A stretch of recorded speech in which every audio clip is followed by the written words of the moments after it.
starost jen zbytečný král. Proč smutný být z příštích let? Neroňte slzy do bíla, život je kabaret.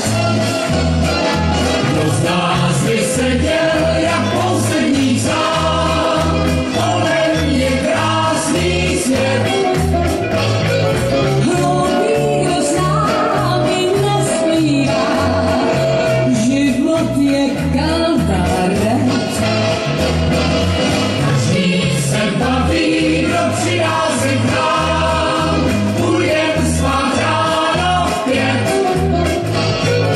Neroňte slzy do piva, život je kabaret. A řeknu vám, já říkám vám, co mě se týká.